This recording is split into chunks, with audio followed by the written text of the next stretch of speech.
Assalamualaikum warahmatullahi wabarakatuh. Let me introduce myself. My name is elki pracila. My official number is I1 M2 18023.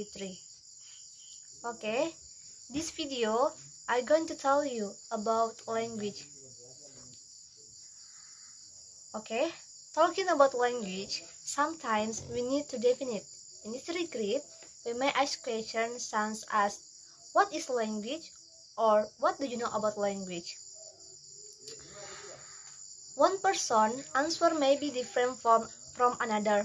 For example, he say, "Oh, that's what we use in communication," or maybe someone else says, "It is communication tool."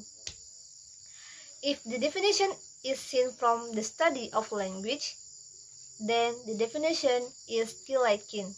So, let me discussion the definition of language according to several experts. Okay. Finikiron in Ramalan 1984 says that a language is system of arbitrary vocal symbols that permit all people in a given culture or other people who have learned the system of the culture to communicate or to interact. And Francis in Ramalan 1984 says that a language is arbitrary system of articulate sounds made use of by a group of humans as a means of carrying on the affairs of their society.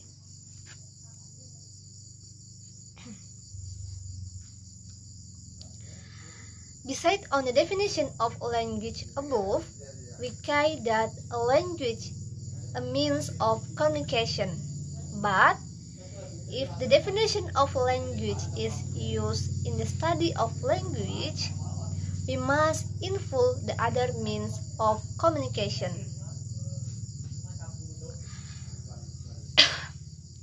That are not categorized as language. If we regard a language as consistent of sounds, the facts show that the other means of communication may use sound is its medium. In short, a means of communication known as language must have some characteristics that do not belong to the other means of communication. So, let me tell you characteristic of human language. Okay, the first characteristic is language is a system. Next, a language is said to be arbitrary. Next, language is social. Next, language is spoken. Next, language is productive or creative. And the last characteristic is a language is complete for its native speaker. Okay, I think they are the definition of language. So I think enough for me. Thank you for attention. Wassalamualaikum warahmatullahi wabarakatuh. Assalamualaikum warahmatullahi wabarakatuh. My name is Hesti. My registration number is A1 M2 18017. Today I will explain about language are said to be arbitrary. Language are said to be arbitrary because there is no necessary or natural relationship between the words of a given language and the concept that they represent. For example, there is nothing in the word tree that connects it to the concept of a tree, which is why Spanish can use a totally different sign for the same concept arbol, and so on with other language. Also, language are arbitrary because the rules for the combination of scenes in order to produce complete talk on language to the other and no set of rules can claim to be right one. For example, in English you say I like chocolate, whereas in Spanish you will say me gusta el chocolate. The translation of the latter would be something like chocolate is agreeable to me, or is agreeable to me the chocolate, which sounds strange in English, and neither of these formulations has a better claim to accuracy, correctness, or truth than the other. Okay, thank you for your attention. Wassalamualaikum warahmatullahi wabarakatuh.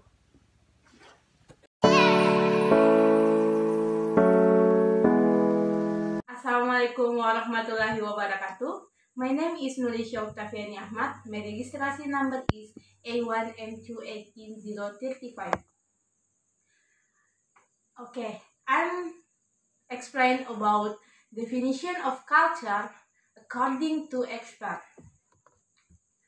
Bench, GI Bench and MCG, GI 1989, Multicultural Education, Nedam Hay, MR, Ellin, and Bacon. Most social scientific today view culture as constituting primarily of the symbolic, identitional, and intangible aspect of human society. The essence of a culture is not its attribute, tools, or other tangible cultural elements, but how the member of the group interprets, use, and creativate them. Is the value, symbol, interpretation, and perspective that distinguish one people from another in modern society. It is not material objects and other tangible aspects of human society. People within a culture usually interpret the meaning of symbol, attribute, and behavior in the same or similar way. Okay, next, cover A.L. and Kulkan, C. 1952, Culture, a Critical Review of Concept and Definition, Harvard University Penby Museum of American Archaeology and Ethnology, Papers, 47. Culture consists of patterns, explicit and implicit, of and for behavior, accurate and transmitted by symbol, constitute the distinctive achievement of human group, including the embodiment of artifacts. The essential core of culture consists of traditional ideas and especially their actual value. Culture systems may, when they are on the one hand, be considered as products of action and on the other as conditioned elements of future action. Parson T.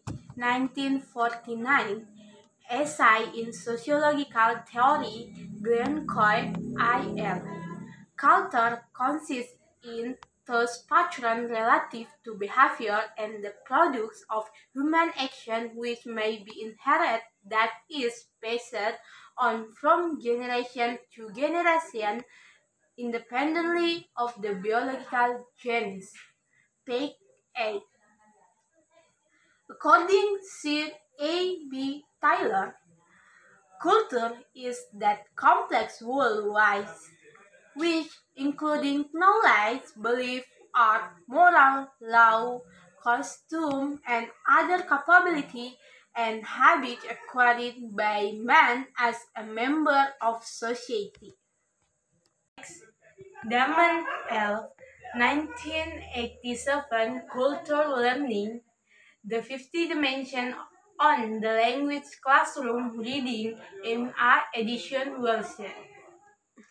Culture, learning and share human patterns or models for living. Day-to-day living patterns that these patterns and models pervade all aspects of human social interaction. Culture is mankind's primary adaptive machine. Carla definition. For the purpose of the intercultural studio projects, culture is defined as the shared patterns of behavior and interaction, cognitive construct, and affective understanding that are learning through a process of socialization. These shared patterns identify the members of a cultural group while also distinguish those of another group. From the expert explanation of culture, I can conclude that culture is a complex unit covering everything such as habits, ability, behavior, patterns, collective interaction, and age, which humans acquire in society and impression on the next generation. I think that's all for me. Thank you and wassalamualaikum warahmatullahi wabarakatuh. Assalamualaikum warahmatullahi wabarakatuh. My name is Citra Devi. My official number is A1M28109 and I will explain about what is society. And so straight to the point. A society is a group of individuals involved in persistent social interaction or a large social group sharing the same spatial or social territory, typically subject to the same political authority and dominant cultural expectations.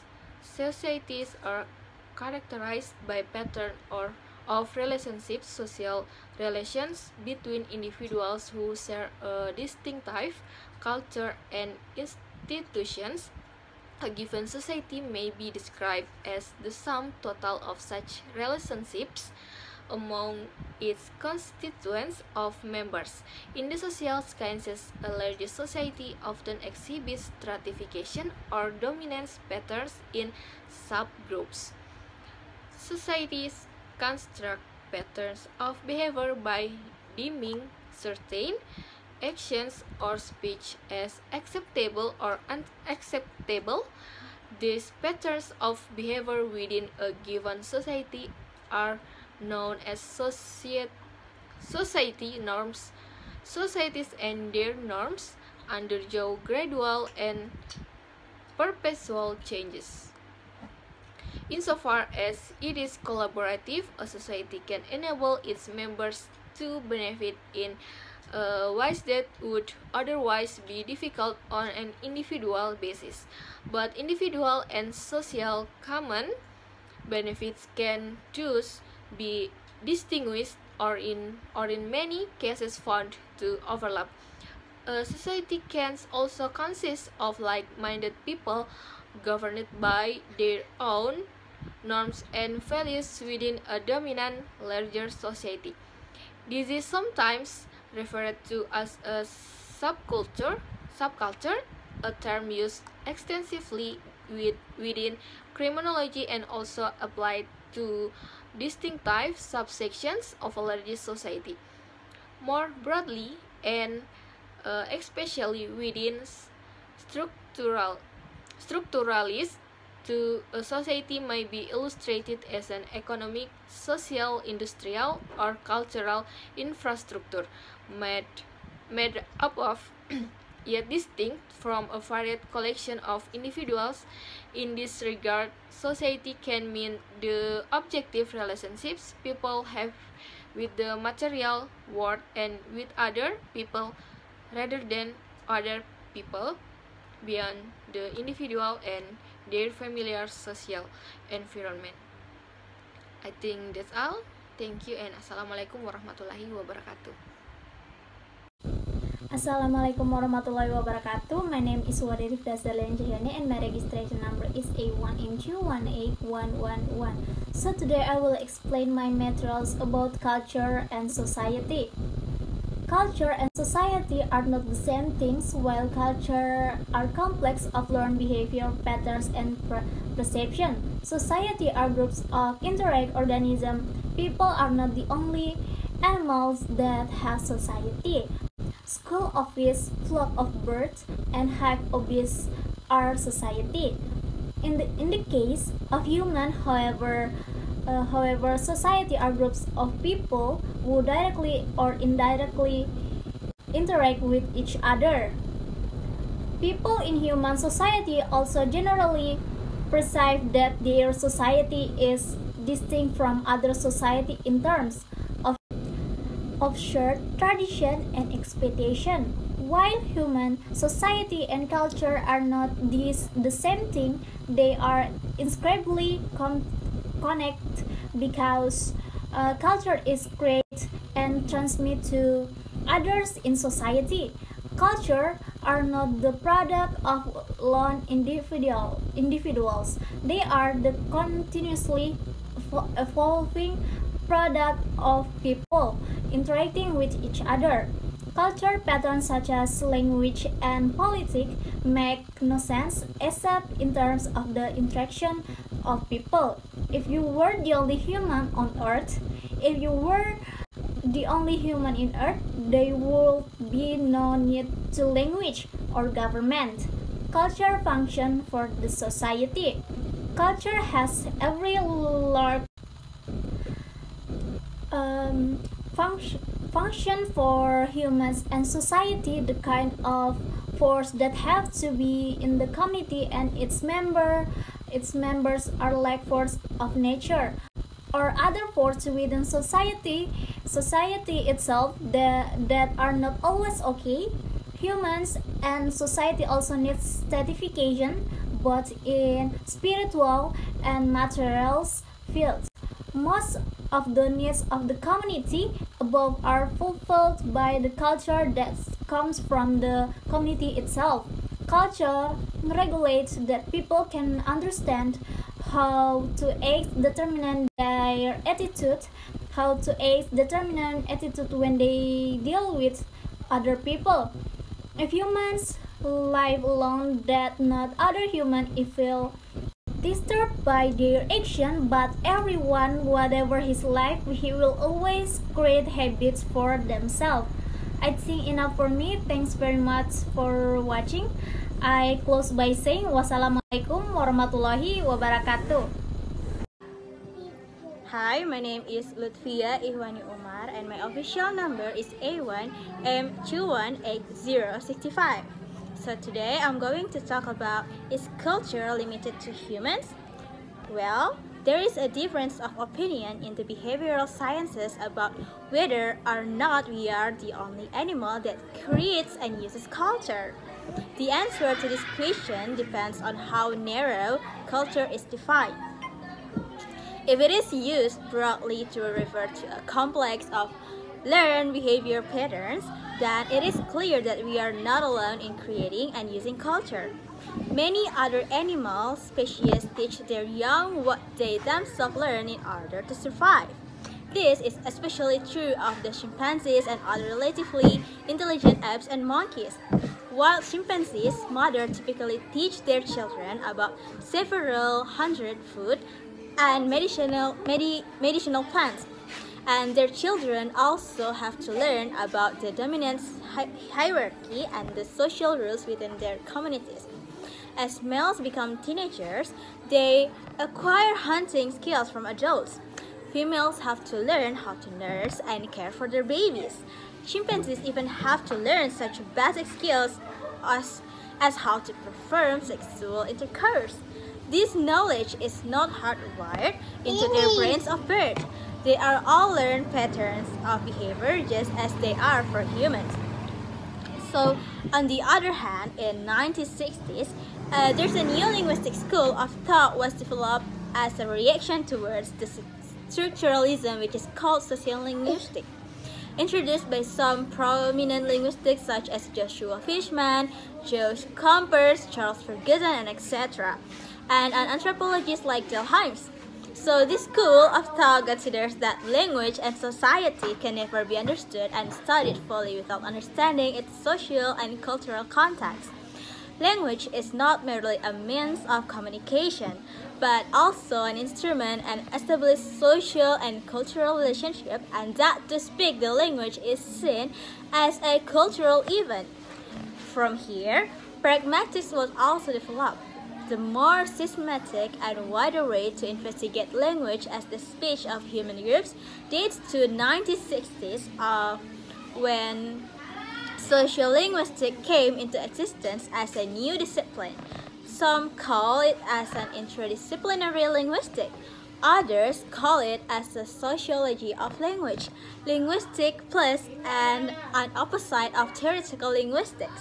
For long, language had been seen as a single discipline, completely separated as from society, since language was meant as just speech and a means of communication. Any effort to relate language and society was assumed useless because society was the object of sociology, not linguistics.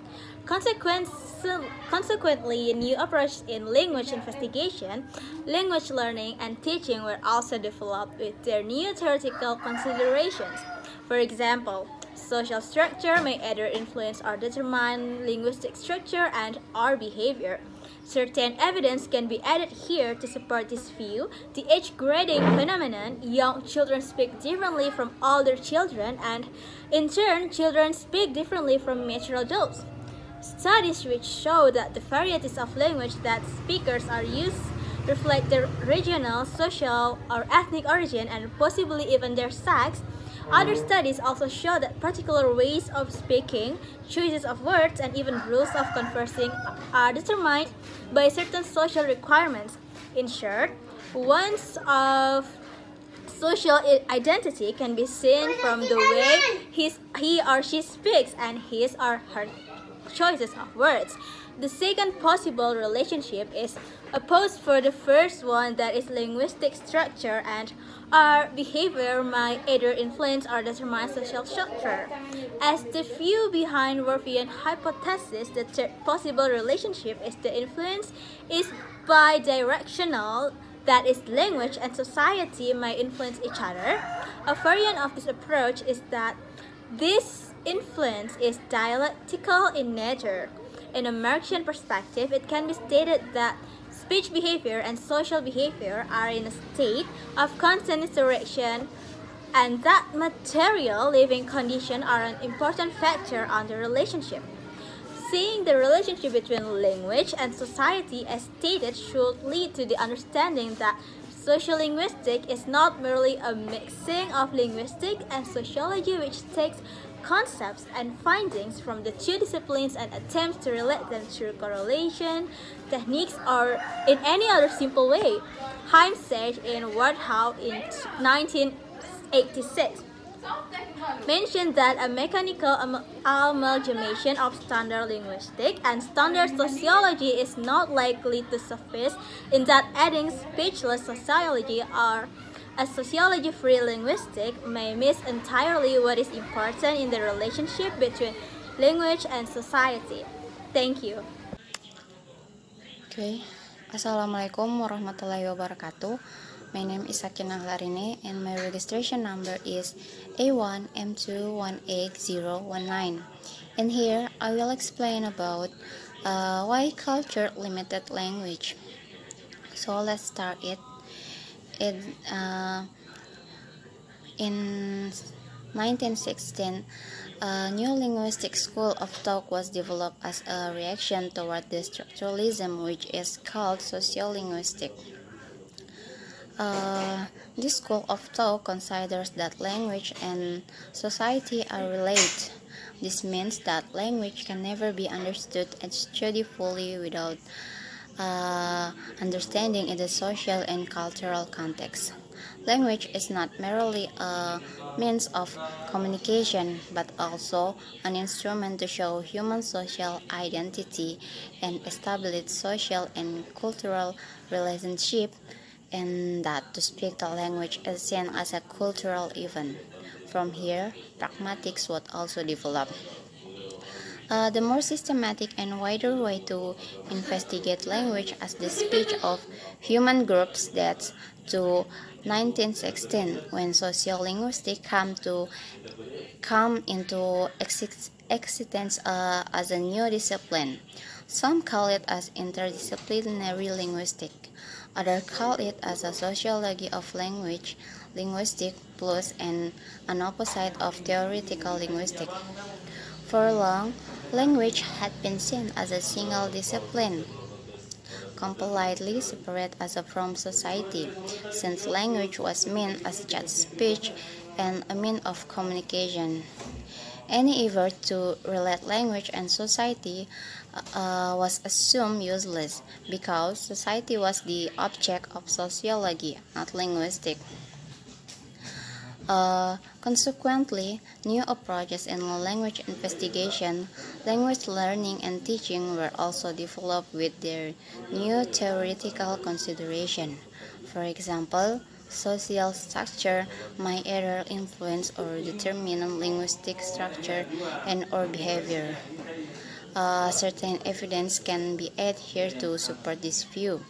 The age grading phenomenon, when the young children speak different from older children, and in turn, children speak differently from mature adults.